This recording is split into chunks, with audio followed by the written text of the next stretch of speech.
নমস্কার সুধী দর্শকবৃন্দ, অতনু পালের ইউটিউব চ্যানেল ফিট অ্যান্ড ফাইনে আপনাদের সকলকে স্বাগত জানাই। আজকে আমি একটা বিষয় নিয়ে আলোচনা করতে চলেছি, রোগের বিষয়, সেটা হলো কাশি বা কফ। প্রথমে জানবো কাশি বা কফ জিনিসটা কি। না, কাশি হলো এক ধরনের রিফ্লেক্স যা হঠাৎ করে শরীরের মধ্যে তৈরি হয় এবং আমাদের শরীরে কখন তৈরি হয় না, আমাদের শরীরে অর্থাৎ রেসপিরেটরি ট্র্যাক্ট যে আছে, অর্থাৎ যেখান দিয়ে বায়ু চলাচল করে, সেখানে যদি বায়ু চলাচলের কোনো রকম ব্যাঘাত সৃষ্টি হয় বা অসুবিধার সৃষ্টি হয় বা বাধার সৃষ্টি হয়, তখন আমরা সেটা কাশি হিসেবে উঠে আসে, সেটা আমরা দেখতে পাই এবং সেটাতে একটা হঠাৎ করে শব্দ তৈরি হয় এবং সেটাকেই আমরা কাশি বলে থাকি। কাশি সাধারণত আমরা দেখব দু ধরনের হয়ে থাকে। একটা হচ্ছে শুকনো বা খুসখুসে কাশি বা ড্রাই কাফ, যেটা সর্দি ছাড়াই তৈরি হয়। আর আর এক ধরনের কাশি আছে যেটা সর্দি সহ তৈরি হয়, তাকে আমরা বলে থাকি প্রোডাক্টিভ কাফ।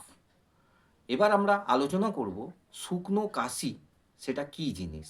না, শুকনো কাশি সাধারণত তৈরি হয় অ্যালার্জির কারণে, ধুলো বা ধোঁয়া ইত্যাদি থেকে তৈরি হতে পারে, ধূমপানজনিত কারণে তৈরি হতে পারে, শ্বাসকষ্ট সেই কারণে হতে পারে, অত্যধিক পরিশ্রম অর্থাৎ খুব দৌড়দৌড়ি করার পর হঠাৎ করে তৈরি হতে পারে।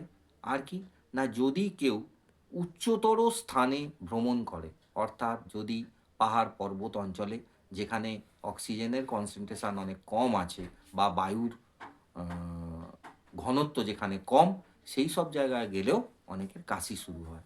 আর কি কারণে হতে পারে না, অ্যানিমিয়ার কারণেও এই শুকনো কাশি তৈরি হতে পারে।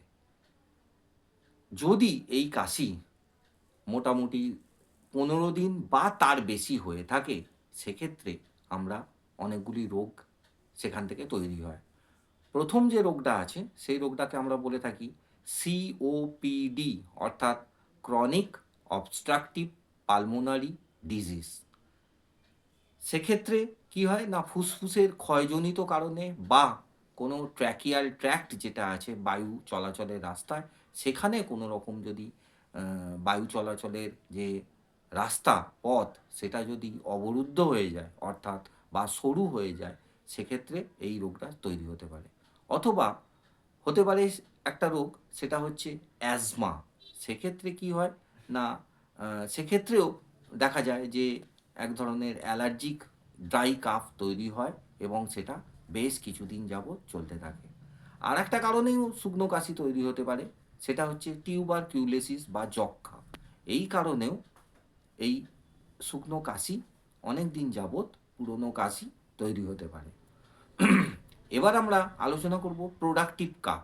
সেটা কি না, প্রোডাক্টিভ কাপ সাধারণত সর্দি বা মিউকাস জমার জন্য আমাদের যে রেসপিরেটরি ট্র্যাক্ট আছে, সেই রেসপিরেটরি ট্র্যাক্টে যদি স্পুটাম তৈরি হয় এবং সেই স্পুটাম যদি ওই বায়ু চলাচলের রাস্তায় বাধা সৃষ্টি করে, তখন এই প্রোডাক্টিভ কাপ তৈরি হয়। সেক্ষেত্রে কি হয় না, কাশির সঙ্গে সর্দি এবং স্পুটাম বেরিয়ে আসে। এই ব্যাপারে জানার জন্য আর একটু বিশদভাবে সর্দির যে ভিডিওটা আমি আগের দিন বানিয়েছি, সেই ভিডিওটা একটু দয়া করে দেখে নেবেন।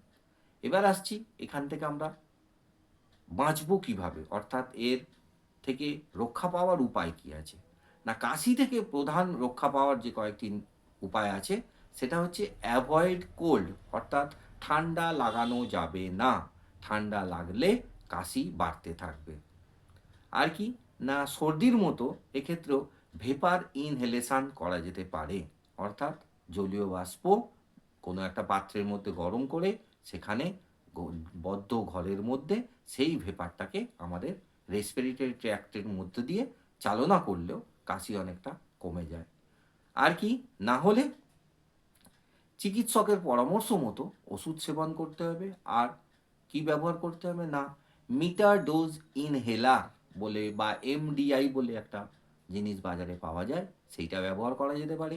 আর ব্রঙ্কো ডায়ালিটার হিসাবে যে ওষুধগুলো আমরা সাধারণত দোকানে কিনতে পাওয়া যায়, সেই ওষুধগুলো আমরা ব্যবহার করতে পারি। নমস্কার, ভালো থাকবেন, সুস্থ থাকবেন। আর অতনু পালের এই ফিট অ্যান্ড ফাইন চ্যানেলটি সাবস্ক্রাইব করে দেবেন।